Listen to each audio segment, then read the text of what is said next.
दो दोस्तों के परिवार के बीच की दिखने में खुशहाल जिंदगी के पीछे छुपी हुई थी एक गहरी साजिश। पति और दोस्त एक साथ मिल गए और एक औरत का बच्चा उसकी दोस्त ने सीढ़ियों से गिरा दिया। बच्चे का बदला लेने के लिए सु यूनिंग ने दोस्त के पति के साथ मिलकर इन दोनों को सबक सिखाया।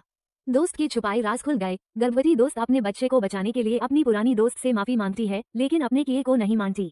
सच्चाई न मिलने पर औरत माफ नहीं करती।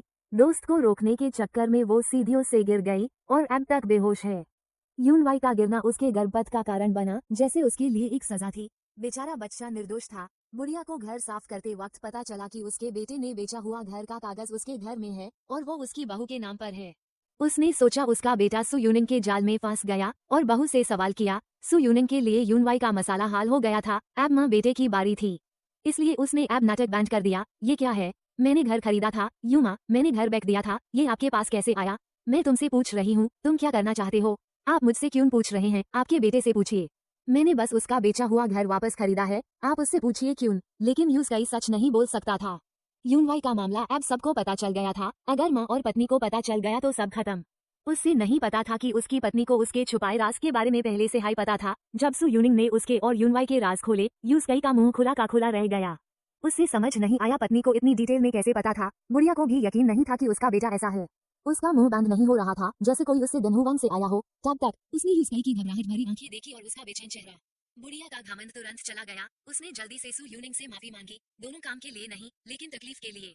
बेटी जिजी के लिए। सु यूनिंग से उम्मीद थी कि वो सब संभालेगी। जिजी का नाम सुनते ही सु यूनिंग और भी ज्यादा टाया हो गई। उसने ये सब जिजी के लिए ही किया था। जिजी का नाम मत लो, वो अभी भी बिस्तर पर है। और ये मत सोचो कि तुम दोनों की हरकतें मुझे नहीं पता। कंपनी के अकाउंट्स मैंने चेक कर लिए हैं।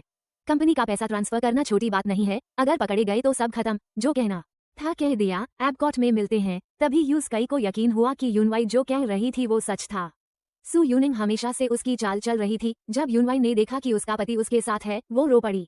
कौन सोच सकता था कि डॉक्टर उससे साइन करने के लिए आएगा।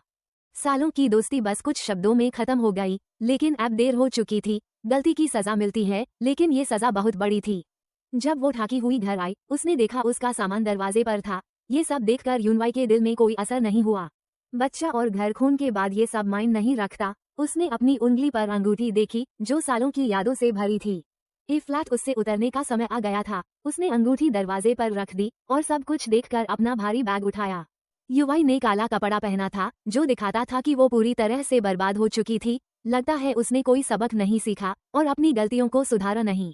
उसने गलत रास्ते पर चलना नहीं छोड़ा। सब कुछ खून वाली औरत सबसे खतरनाक होती है।